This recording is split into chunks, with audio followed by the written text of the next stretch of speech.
Bienvenido al canal de Narraciones Budismo. Ignorancia, el primero de los 12 eslabones.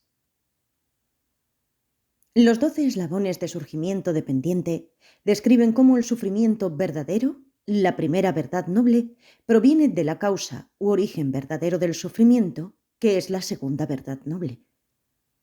El sufrimiento verdadero se refiere a los factores agregados de nuestra experiencia de cada momento, cuerpo, mente y demás, que están manchados, contaminados. Manchados significa que son recibidos y obtenidos de la causa verdadera del sufrimiento. Esta causa es nuestro no darnos cuenta, nuestra ignorancia o confusión acerca de cómo nosotros y todos los demás existen. No solo son obtenidos de ese no darse cuenta, también contienen esta confusión.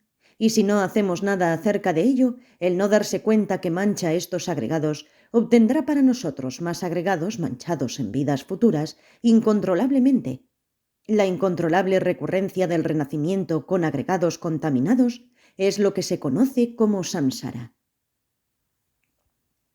Sobre la base de estos agregados contaminados, nuestro cuerpo y mente experimentamos la maduración de nuestro karma. El karma que nos conduce a nuestra conducta compulsiva también es creado por nuestro no darnos cuenta, y las repercusiones de esa conducta son también activadas por nuestro no darnos cuenta. Si nuestra conducta compulsiva fue destructiva, llevada a cabo por no darse cuenta y confusión acerca de cómo existimos y acerca de la causa y el efecto, experimentamos como resultado el sufrimiento de la infelicidad y el dolor, el llamado sufrimiento del sufrimiento. Esa infelicidad puede estar acompañada por una cognición sensorial de algo, como cuando vemos algo que no nos gusta, o escuchamos o olemos o probamos o sentimos algo que no nos gusta, como frío o dolor físico. Esa infelicidad también puede ser algo que acompañe nuestra cognición mental de algo, como cuando pensamos en algo o recordamos algo que nos molesta. Las repercusiones kármicas que hemos construido a partir de la conducta constructiva compulsiva, como ser perfeccionistas, también acumuladas sobre la base de nuestra confusión acerca de cómo nosotros existimos y cómo tú existes, maduran en nuestra experiencia de felicidad ordinaria. La felicidad ordinaria se llama el sufrimiento del cambio.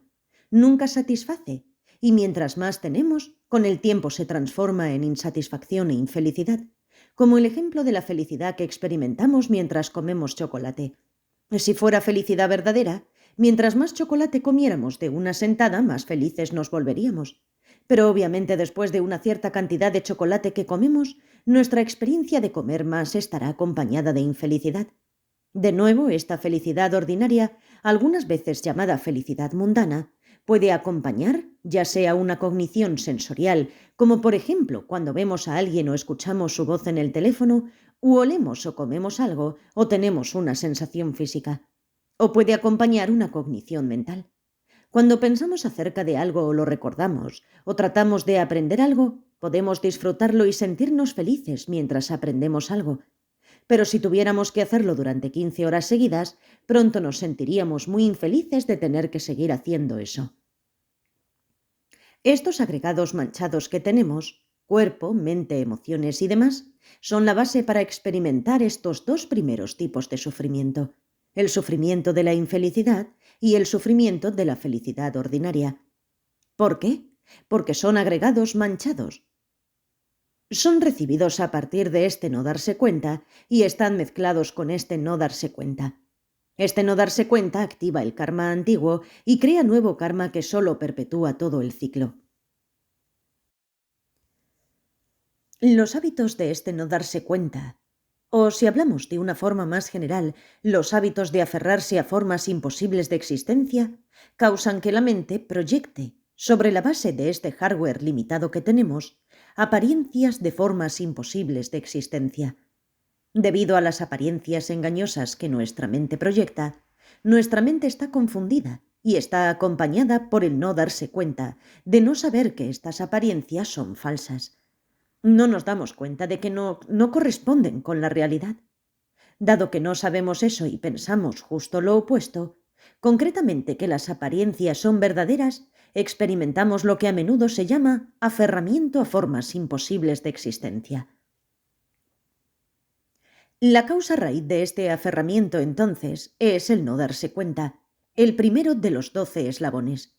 Y aquí específicamente estamos hablando del no darse cuenta de cómo existen las personas, tanto nosotros mismos como los demás. Explicar el no darse cuenta de esta manera permite a los 12 eslabones encajar cómodamente en todos los sistemas doctrinales budistas indios, tanto los Hinayana como los Mahayana. De acuerdo con los sistemas doctrinales Hinayana, nuestra mente proyecta ciertas formas imposibles de existir sobre las personas, mientras que de acuerdo con los sistemas Mahayana, nuestra mente proyecta formas incluso más sutiles sobre todos los fenómenos, incluyendo a las personas. Los sistemas Hinayana y muchos de los sistemas Mahayana afirman que para alcanzar la liberación solo necesitas deshacerte de ese primer nivel ligeramente más burdo de creencia en esa proyección imposible. Pero dentro del Mahayana, el sistema Prasangika Gelug afirma que necesitamos entender que el nivel más sutil de esta proyección de formas imposibles de existencia no corresponde con nada real y necesitamos ese mismo entendimiento para obtener ya sea la liberación o la iluminación.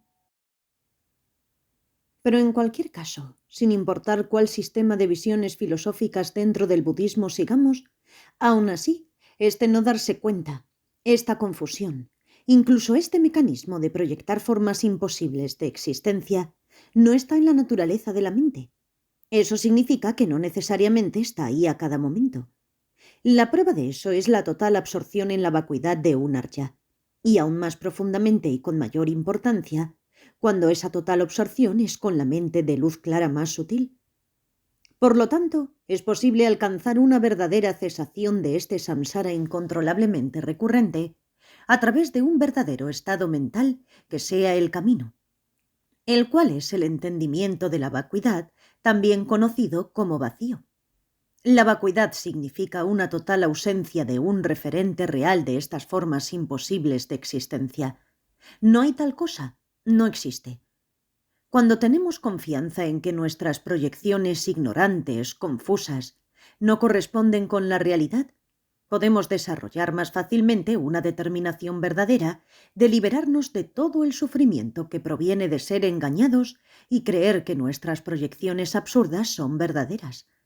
A esta determinación de liberarse se le llama renuncia, y está basada en la convicción de que realmente es posible deshacernos del no darse cuenta y del resto de los 12 eslabones que provienen de él y alcanzar la liberación. Además, también estamos convencidos de que todos los demás pueden alcanzar la liberación sobre la base de obtener esta realización. Eso nos ayuda a desarrollar no solo el tipo de compasión que dice «Oh, me siento mal por todos los que sufren». Desearía que no tuvieran este sufrimiento, pero no hay nada que nadie pueda hacer al respecto, sino la compasión que nos lleva a asumir la responsabilidad de ayudarlos, porque estamos convencidos de que hay algo que puede hacerse acerca de ello y que podemos de hecho ayudarlos mostrándoles el camino. Pero incluso si tratamos de mostrarles el camino, los demás necesitan ser receptivos. Necesitamos tener una actitud realista acerca de cuánto podemos realmente ayudar a los demás a alcanzar la liberación y la iluminación. Si pudiera hacerse solo por el poder del Buda mismo, ya lo habría hecho. La mayoría de los sistemas indios, no budistas, afirman un estado de liberación del renacimiento samsárico que se obtiene al entender la realidad de la forma en que ellos lo han descrito. Y algunos de estos sistemas, como el Samkhya, dicen que es inevitable que todos en algún momento alcancen la liberación. Todos nos dirigimos hacia esa meta. Pero esto no es lo que dice el budismo, aunque muchas personas malentiendan que las explicaciones budistas sobre la naturaleza de Buda se refieran a esto. Todos tienen naturaleza de Buda, lo cual significa que tienen los diversos factores asociados, principalmente con la mente, que les posibilita alcanzar la liberación y la iluminación.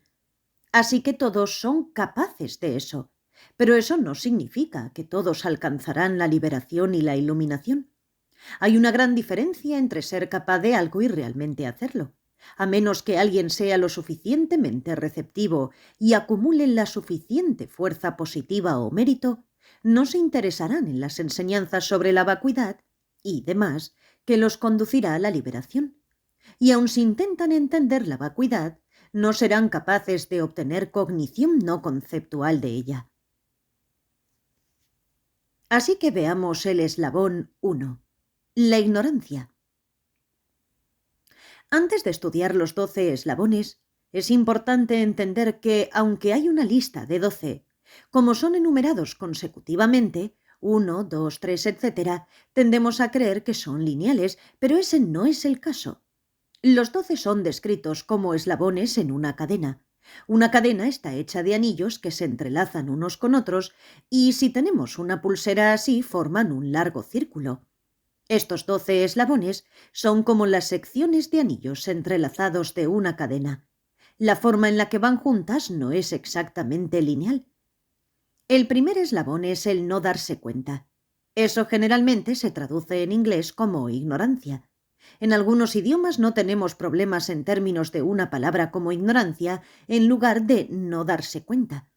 A mí no me gusta ignorancia porque en inglés tiene una connotación de ser tontos y no es un asunto de ser o no ser tontos, es no darse cuenta. Simplemente no sabes. No hay una cualidad de juicio en ella como al decir «Tú, ignorante estúpido, eres un idiota, ¿no entiendes esto?» No, no es así. Eso es importante en términos no solo de nuestra actitud hacia los demás, sino también de nuestra actitud hacia nosotros mismos. Después de todo, las enseñanzas budistas están basadas en la compasión, no en ser críticos y estar enojados con nosotros y con los demás. «Oh, yo soy un idiota, tú eres un idiota», o «¿cómo puedo ser tan tonto?». A menudo tenemos esa actitud, particularmente acerca de nosotros mismos. «¡Ay, cómo puedo ser tan tonto! Otra vez me enojé, otra vez causé este o aquel problema». Este tipo de actitud quizás sea un poco útil en términos de movilizar nuestra energía, pero por lo general crea más problemas, porque con frecuencia esa actitud produce culpa. Soy un chico malo, una chica mala, etc. Y eso tiene muchas consecuencias emocionales y psicológicas que no son tan placenteras. Así, automáticamente nuestra mente proyecta estas apariencias de formas imposibles de existencia. Proyecta toda esta basura y se siente como si eso fuera lo que corresponde con la realidad y no darse cuenta. Simplemente no sabemos que es falso, es muy convincente. Otra interpretación del no darse cuenta es, no es simplemente que no sabemos que es falso, sino que creemos que sí corresponde con la realidad. Así que eso es, lo sabemos de forma invertida. Esa es la terminología que se utiliza. Pensamos que sí corresponde con la realidad, lo que es inverso al hecho de que no corresponde con la realidad. Así que veamos el no darse cuenta de cómo existen las personas. Es muy significativo que el primer eslabón es en términos del no darse cuenta de cómo existen las personas, tanto nosotros mismos como todos los demás. No es no darse cuenta acerca de cómo existen los fenómenos en general.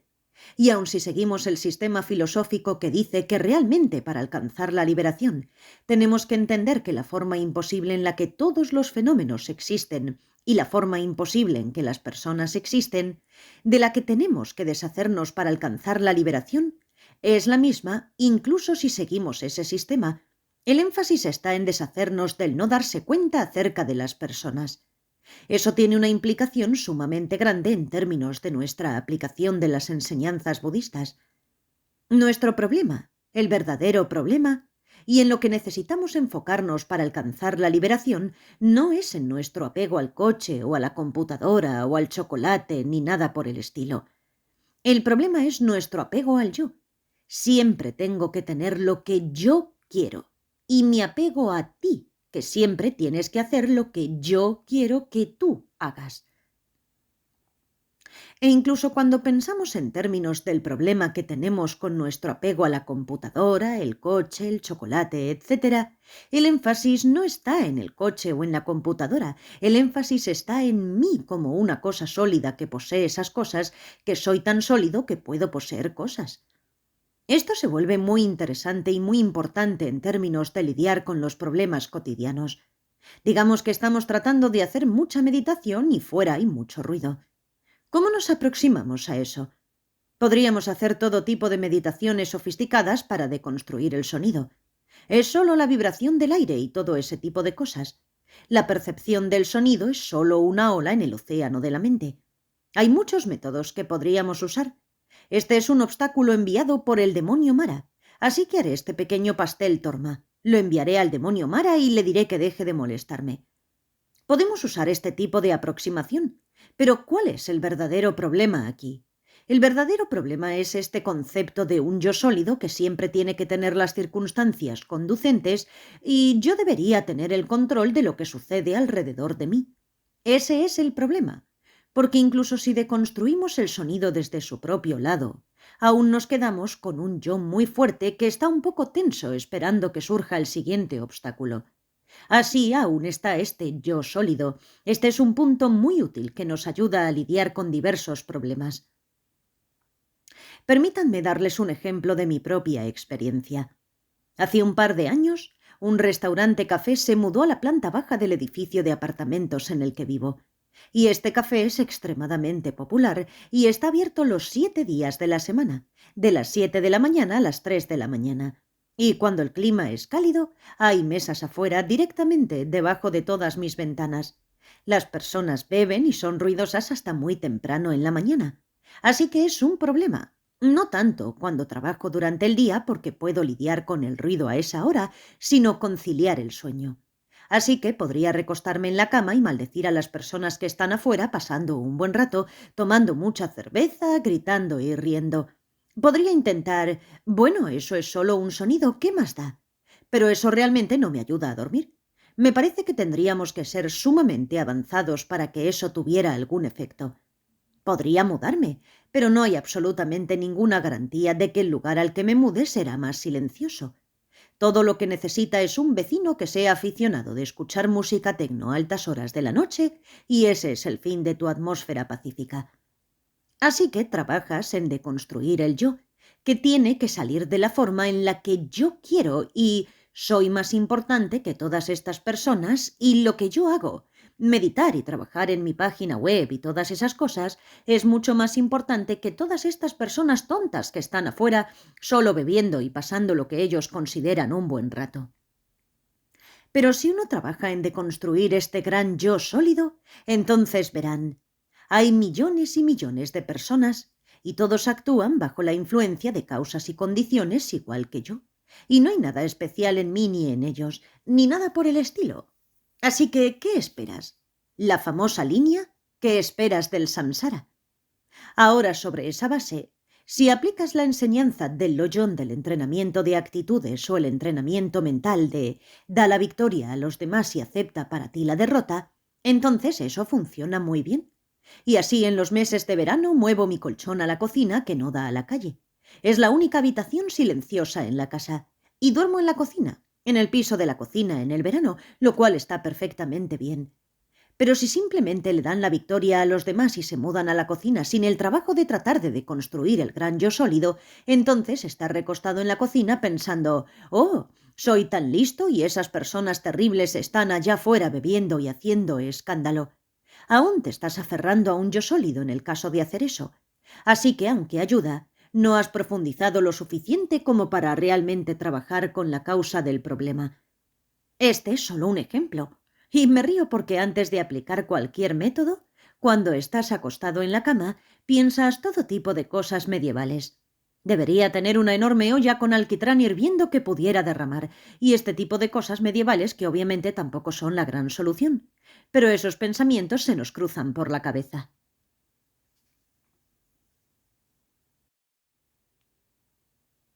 Poner el énfasis en deconstruir el yo sólido. Así que tenemos no darse cuenta acerca de cómo existen las personas, tanto nosotros como los demás.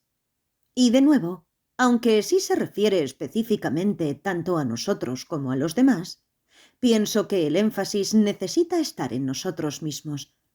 Si piensan en ello desde su propia experiencia, si tratan de aplicar estas enseñanzas, alguien no se porta bien con nosotros, no nos presta atención, nos ignora, dice o hace algo que no nos gusta, etc., nos enojamos mucho, decimos, oh, hiciste esto y estoy muy decepcionado de ti y todo este tipo de cosas. Bueno, así que estamos molestos con la otra persona y decimos, a ver, ¿quién es la persona? ¿Dónde está la persona? ¿La persona es la mente? ¿El cuerpo? Solo está imputada sobre todos esos agregados. Y todo lo que hace y ha hecho está influenciado por tantas circunstancias y causas y por su karma, su familia y todo este tipo de cosas. Así que en cierto sentido deconstruyes a la otra persona. ¿Con qué estoy enojado? Y esto definitivamente ayuda. No hay duda acerca de eso. Sin embargo, si no hemos aplicado ese análisis a nosotros mismos, entonces todavía está el yo sólido adentro diciendo, bueno, he deconstruido esa situación y entonces no estoy enojado. Pero aún está el yo que quiero que mis amigos actúen como yo quiero que actúen, de tal forma que nos hemos programado para enojarnos en la siguiente situación con la siguiente persona. Y es muy interesante, porque es mucho menos amenazante desconstruir a la otra persona que deconstruirnos a nosotros mismos, ¿verdad? Así que, ok, te deconstruiré a ti. Pero aquí estoy yo, y todos deberían amarme a mí, y todos deberían ponerme atención a mí y valorarme a mí, y yo siempre debería salirme con la mía. Así que nos hemos dejado como el centro del universo, y solo estamos deconstruyendo algunas de las cosas alrededor de nosotros.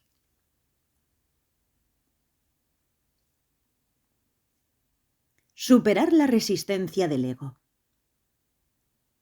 Así que aunque aquí dice que el eslabón del no darse cuenta es el no darse cuenta de cómo existen las personas, tanto nosotros como los demás, necesitamos empezar con nosotros mismos. Y tenemos que lidiar con el hecho de que es doloroso. Es amenazante. Y nuestro hábito de aferrarnos a un yo sólido y nuestro hábito de egoísmo y egocentrismo opondrán resistencia. La resistencia surgirá. No es como si estos hábitos estuvieran sentados adentro como una fuerza pesada y ellos enviaran esta resistencia. Pero la resistencia va a estar ahí.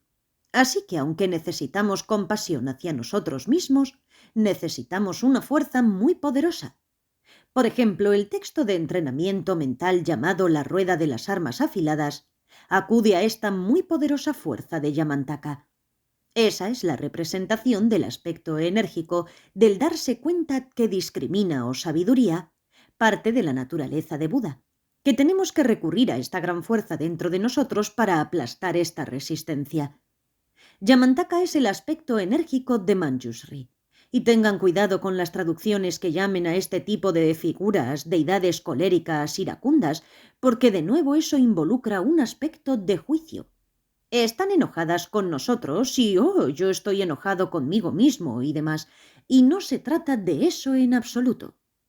El sentido es solo fuerte, poderoso, y nosotros somos bastante capaces de ser fuertes y poderosos con nosotros mismos.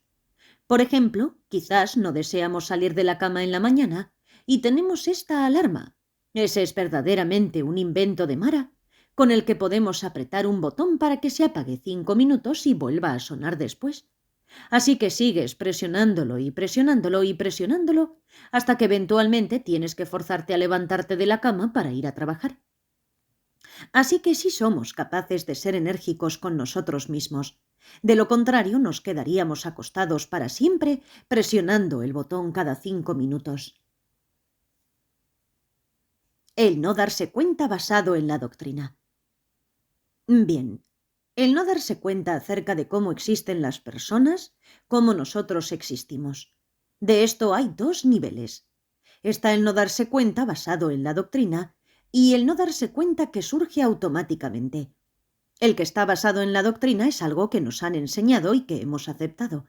Específicamente, se refiere a que nos hayan enseñado y hayamos creído una explicación de uno de los sistemas doctrinales indios no budistas de cómo el yo o el Atman, existe. Y esto es quien realmente somos. Y este alma tiene un conjunto fijo de características. Incluso si nadie nos ha enseñado nada acerca de estas teorías indias del yo en esta vida, podríamos llegar a esta visión en nuestras propias reflexiones, basados en instintos para pensar de esta forma, desarrollados a partir de aprender y creer estas teorías en alguna vida previa.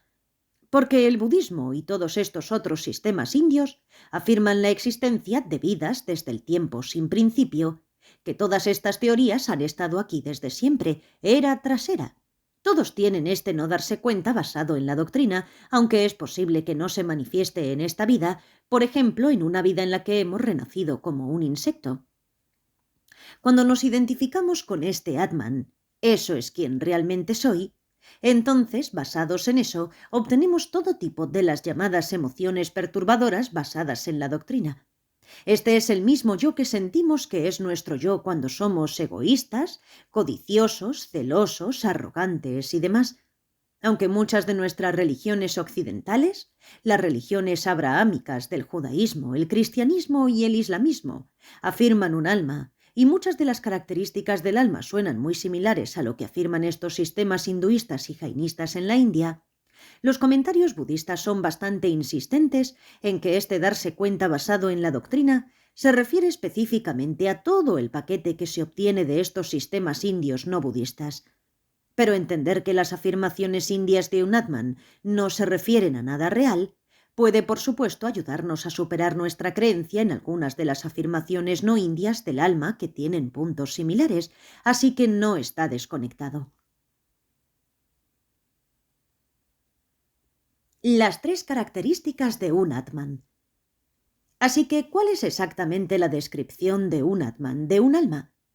Tiene 3 características y estas 3 características describen lo mismo, Atman, así que de muchas formas se superponen. La primera característica a menudo se traduce como permanente. Eso es muy confuso. Tenemos que entender que no estamos hablando de eterno, para siempre. El budismo dice que el yo convencional es eterno. No tiene principio ni final, así que ese no es el problema. El problema es afirmar lo permanente en el sentido de estático, nunca cambiante, no afectado por nada, el nada me afecta. Recuerdo que una vez me caí en la India al resbalarme sobre el concreto bajo la lluvia monzónica y me rompí algunas costillas. Y entonces disocias. Bueno, eso no me afecta a mí. Hay un yo adentro de mí. Yo no soy afectado por eso. Y luego disocias y piensas, realmente no quiero estar en este viaje de ahora y tener las costillas rotas y toda la recuperación y demás. Así que sientes que hay un yo que no es afectado por esto. O escuché recientemente una descripción de cómo era estar en el ejército soviético. Le están pasando todas estas cosas horribles a tu cuerpo, psicológicamente y demás. Pero para protegerte a ti mismo sientes, bueno, hay un yo adentro que no es afectado por esto. Esto es solo externo, y entonces tienes una pared, una barrera emocional que pones y sientes, todo esto está pasando, pero realmente no me está afectando a mí. Esta es la idea aquí. La segunda característica a menudo se traduce como uno. Podríamos entenderlo como similar a estático, lo cual significa que siempre es lo mismo sin importar qué pase. Me fui a dormir anoche y aquí estoy en la mañana, el mismo yo. Estoy de regreso de nuevo, el mismo yo. Pero la verdadera explicación de esta característica es que es un monolito sin partes, que el Atman no tiene partes. Es un monolito que es ya sea del tamaño del universo, como que el Atman es Brahman, esta enorme cosa monolítica indiferenciada, o en algunas de las teorías es una chispa diminuta, como la chispa de la vida. Ese es el Atman sin partes, el yo sin partes. Así que ahora empezamos a tener un poco el sabor de que esto es realmente algo que alguien nos ha enseñado, que tenemos un alma que es del tamaño del universo, un monolito sin partes que nunca cambia, este tipo de cosa, y que nuestra individualidad y demás es solo una ilusión. Esto es Maya. Y la tercera característica es que este Atman es algo que es totalmente independiente de los agregados, de un cuerpo y una mente, lo cual significa que es como algo que entra en un cuerpo y mente y luego sale y va a otro, pero en su propio estado, por sí mismo. Está completamente disociado de cualquier tipo de base, un cuerpo y una mente. Y por lo general, cuando decimos que estamos liberados, simplemente existimos así, totalmente sin cuerpo o mente.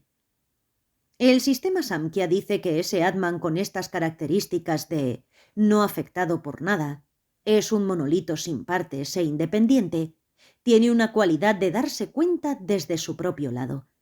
Los sistemas Nyaya y Vaisheshika Dicen que no tiene la cualidad del darse cuenta, pero cuando entra en un cuerpo se conecta a un cerebro y una mente y entonces se da cuenta de las cosas. Pero hay muchos problemas lógicos e inconsistencias, contradicciones y demás que surgen de este tipo de afirmaciones de un Atman de que eso es quienes somos. Y es importante no solo pensar como occidentales. Oh, bueno, estos indios tontos lo creen así. Y muy bien, es interesante refutar esto, pero ¿qué tiene eso que ver conmigo y con mi configuración, perfil emocional? Como dije, aunque debieron enseñarnos doctrinalmente todo el sistema, sí tenemos ciertos aspectos de estas creencias, si realmente lo revisamos, como por ejemplo que hay un yo que es totalmente independiente del cuerpo y de la mente. Y entonces este es un ejemplo que su santidad el Dalai Lama usa. Vemos a alguien más y pensamos, me gustaría intercambiar cuerpo contigo, o me gustaría tener tu inteligencia, como si de alguna manera este yo pudiera dejar este cuerpo y mente y ahora ser tú. Y más relevante es que, cuando recibimos todas estas enseñanzas acerca de la mente de luz clara, y es pura sin principio y esas cosas, es muy fácil malentender que esa mente de luz clara, esa continuidad existe como un Atman hinduista. Por supuesto que el budismo dice que es eterna, y entonces pensamos, bueno, nunca cambia. Su naturaleza impoluta nunca cambia. Bueno, claro que la naturaleza impoluta nunca cambia, pero tiene un objeto diferente a cada momento. Así que cambia momento a momento, pero pensamos, nunca cambia, no es afectada por nada. No tiene parte si va de un cuerpo al otro. Esto es el Atman hinduista. E incluso como un Buda, mi mente de luz clara iluminada irá a un cuerpo. Esta cosa hecha de elementos y demás y luego lo manejará como una emanación. Ese es un malentendido, y uno en el que es sumamente fácil caer si realmente no hemos trabajado en la refutación de este yo falso basado doctrinalmente en este Atman.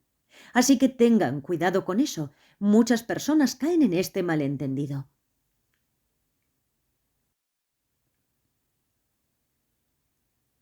El yo es imputado sobre los agregados. ¿Qué dice el budismo? Lo que el budismo dice, y esto lo dicen todas las tradiciones, todas las escuelas Hinayana, Mahayana, la India, el Tíbet, lo que sea, es que hay un yo convencional, un yo, una persona, pero eso es algo que está imputado sobre los agregados. Así que tenemos que entender qué significa eso. Aunque quizás sea difícil expresar la palabra imputación en algunos idiomas, e incluso en inglés no transmite el significado con claridad, ciertamente no es el mismo que proyección. Proyección da la connotación de que es falso y que es creado por la mente, y esto no es falso. Un fenómeno imputado es literalmente algo que está atado a algo más. Es dependiente de otro fenómeno como base para su existencia y para ser válidamente conocible. Un ejemplo de un fenómeno imputado es el movimiento. ¿Qué es el movimiento? Cuando vemos nuestra mano, lo único que podemos ver es un nanosegundo a la vez. En este nanosegundo veo mi mano aquí. En el siguiente nanosegundo mi mano está aquí. Y en el siguiente nanosegundo está ahí y ahí y ahí y ahí. ¿Qué es el movimiento? El movimiento es algo imputado sobre esta serie de percepciones. No vemos el movimiento todo de una vez en un solo momento. ¿O sí? Pero sí vemos el movimiento. Así que no es una proyección de fantasía. El movimiento no es solo un objeto de la cognición conceptual. De esto es de lo que estamos hablando. Hay movimiento, ¿verdad? No solo pensamos que hay movimiento, sino que podemos verlo.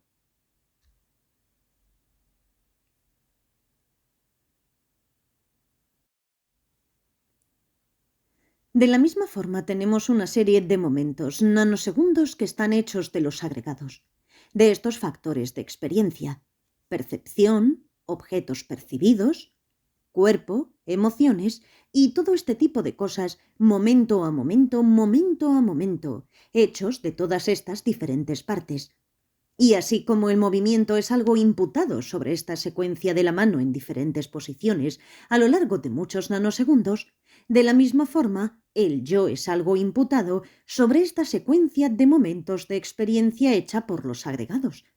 Y el yo no es solo un concepto o algo solo conocido por el pensamiento conceptual. Yo puedo verme y tú también puedes verme. Y cada momento de experiencia, por supuesto, es generado por una secuencia de causa y efecto kármico de lo que pasó antes, pero no existe de forma aislada, porque lo que es percibido también es afectado por lo que todos los demás están haciendo, lo que está pasando con todos los demás en el universo, etc. Y ese yo o persona imputada sobre estos agregados no son los agregados mismos, así como el movimiento imputado sobre una mano en posiciones consecutivas diferentes no es la mano misma.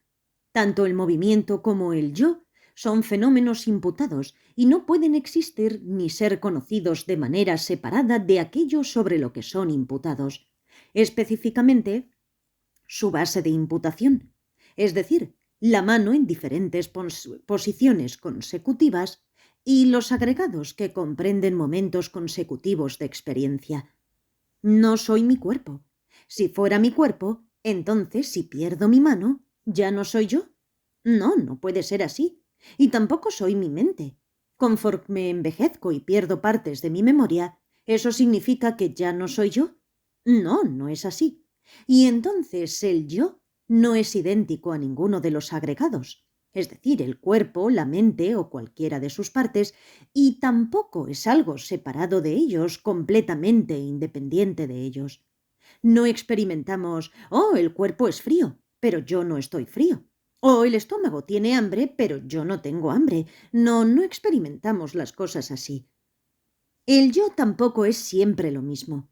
Tiene partes. Es algo imputado, no solo sobre la conciencia, sino también simultáneamente sobre el cuerpo, las emociones, las sensaciones físicas y demás. Así que hay partes. Es afectado por cosas. No está separado. No es idéntico a los agregados y no puede de ninguna manera existir de forma separada como después de morir solo hay un yo sin base alguna para una mente o un cuerpo o algo así. Cada sistema budista dice que el yo es algo imputado sobre lo que continúa de vida en vida.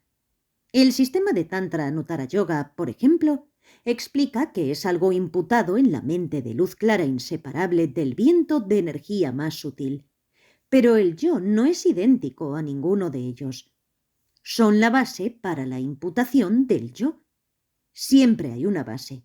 Siempre hay un aspecto de la mente y el cuerpo. Sin importar cuál sistema budista revisemos, afirma que el yo es siempre algo que está imputado sobre una continuidad, un continuo interminable, sin principio y sin final, y que no puede existir o ser conocido de forma separada de una base de imputación. Esa es la perspectiva budista.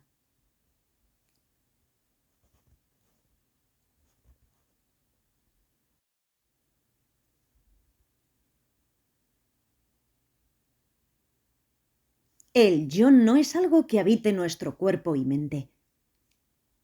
No hay más cualidades de este yo basado en la doctrina, este yo falso. Y es que nos imaginamos que existe esta identidad, el yo, el Atman, que de alguna manera entra en el cuerpo y mente y vive ahí, que esta es su casa, una sensación de que esta es la casa del Atman. Este cuerpo y esta mente lo posee, como ahora yo poseo una casa o un coche y puedo entrar en él, y que lo usa, que hace uso de él para caminar aquí y allá, para recoger cosas, para comunicarse y demás. Ese es el pacate más grande del malentendido. Y con frecuencia solemos pensar así, ¿no es cierto? Muchas personas experimentan un dolor terrible, terrible, como por ejemplo cuando tienen cáncer terminal o simplemente cuando experimentan una edad extremadamente avanzada. Tengo un tío que tiene 95 años y otro que tiene 96 y a menudo se quejan. Dicen, me siento como si estuviera atrapado dentro de la prisión de este cuerpo. Para ellos el cuerpo es una prisión, con este dolor y vejez. No puedes ni caminar, no puedes hacer nada, ni siquiera puedes leer o algo así, porque tus ojos ya no están en buenas condiciones y es una prisión. Y la concepción es que el yo está viviendo dentro de este cuerpo que es como una casa, que ahora se ha convertido en una prisión, y puede de alguna manera salir y existir por sí mismo. Así que esta es una idea equivocada, y podemos tener todo tipo de emociones perturbadoras basadas en creer eso. esto soy yo, este es mi cuerpo, yo soy el dueño de un cuerpo, yo soy el dueño de este espacio alrededor de mí, no violes mi espacio, o este tipo de actitudes. Hay tantas emociones perturbadoras que pueden surgir, no solo el salgamos y hagamos una guerra religiosa basada en esta creencia, no solo eso. Así que es importante examinar estas ideas equivocadas acerca del yo. Lo que necesitamos hacer entonces es examinar este tipo de ideas equivocadas con lógica, para ver que es lógicamente consistente, es autocontradictorio y demás, para darnos cuenta de que esto es imposible. Nada podría existir con estas características. Y mientras más estemos convencidos de que no existe tal cosa, con el tiempo dejaremos de creer en ello. No sucede inmediatamente, es un proceso largo. Es como que básicamente no queremos creer que no exista tal cosa. Un buen ejemplo es que no podemos encontrar nuestras llaves si buscamos en todos los lugares posibles, pero no están ahí. Realmente no queremos aceptar que perdimos las llaves, así que buscamos una y otra vez. Y toma un tiempo antes de que nos demos por vencidos y aceptemos el hecho de que perdí mis llaves, me quedé fuera de casa. Pero tienes que saber qué son tus llaves para poder saber que no las tienes, ¿no? Es como que para saber que no es una manzana, tienes que saber que es una manzana. Y entonces podrás decir, esto no es una manzana. ¿Cómo sé que esta cosa aquí, que es un vaso, no es una manzana? Si no supiera lo que es una manzana, ¿cómo podría pensar que esto no es una manzana? Así que para realmente trabajar con este no darse cuenta y deshacernos de él, tenemos que reconocer cuáles son nuestras ideas equivocadas. Solo si lo hemos reconocido, y no solo de forma teórica, sino que lo hemos reconocido en nosotros mismos, al menos algunos de los remanentes de él, eso es mucho más significativo que decir no existe tal cosa.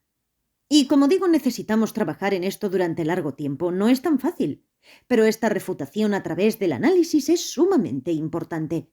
Permítanme usar un ejemplo. No es exactamente análogo, pero a menudo pensamos, nadie me quiere. Bien, si analizamos nadie me quiere, eso significa, incluyendo a mi perro, a mi madre, incluyendo mi vida entera a la que no hubo absolutamente nadie que me quisiera. Bien, bueno, si lo miramos, esto es ridículo. Es bastante difícil que alguien haya experimentado algo así. De tal forma que mientras más nos enfocamos en eso, aunque quizá nos sintamos como que nadie nos quiere, entendemos que no es así, no corresponde con nada real. El problema es que pensamos, bueno, es que no cuenta que mi perro y mi mamá no me quieran, eso no cuenta. Yo quiero que tú me ames a mí. Y luego entonces tenemos que trabajar con este falso concepto de un tú sólido y un yo sólido. Es interesante cómo funciona nuestra mente, ¿no? Bien, así que ese es el no darse cuenta basado en la doctrina. Y de hecho este es el eslabón que tenemos que entender a mayor profundidad, porque de esto es de lo que realmente tenemos que deshacernos. Y entonces todo se desmorona. Pero solo deshacernos de este no darse cuenta basado en la doctrina ciertamente no es suficiente para traer la liberación. Tenemos también que deshacernos del no darse cuenta que surge automáticamente, que incluso los perros tienen y que tenemos todos. Pero primero nos tenemos que deshacer de toda la basura que estamos creyendo basados en el adoctrinamiento. Una vez que nos deshacemos de eso, entonces podemos empezar a trabajar en niveles más sutiles. Y pienso que muchos de vosotros podéis saber esto por vuestra propia experiencia. Si les han lavado el cerebro con propaganda, y esto podría suceder en cualquier cultura y en cualquier situación, primero tienen que limpiar su mente de eso. Decir esto es completamente basura. Y esto ha de hacerse antes de que puedan lidiar con problemas humanos compartidos más universalmente comunes. Y no ayuda a pensar, oh, qué estúpido fui por haber creído esa propaganda. Eso no ayuda, sino simplemente darnos cuenta de una forma emocionalmente no crítica. Decir, bueno, esto es basura, ahora lo limpiaré y seguiré adelante. Y lo importante es, por supuesto, que aunque no sea el no darse cuenta basado en la doctrina por definición, tratar de no estar bajo la influencia de todos los diferentes esquemas de propaganda, como por ejemplo la publicidad moderna que dice, si compras esto, entonces todas las chicas te amarán, o este tipo de sinsentidos. Eso solo incrementa el deseo, la codicia y el apego. ¿El tipo de coche que manejas te hace más o menos sexy? Esto es absurdo. Así que lo siguiente es la discusión de la forma de no darse cuenta que surge automáticamente. Esta es de la que tenemos que deshacernos para alcanzar la liberación. Pero como dije anteriormente y lo subrayo, no podemos solo trabajar con el que surge automáticamente sin haber primero trabajado con el que está basado en la doctrina. Y la razón dentro del contexto budista es que sin haber lidiado con este no darse cuenta basado en la doctrina, es muy fácil, y muchas personas caen en la trampa de creer que la mente de la luz clara es, por ejemplo, un Atman hinduista. Así que necesitamos ser cuidadosos y lidiar con ello.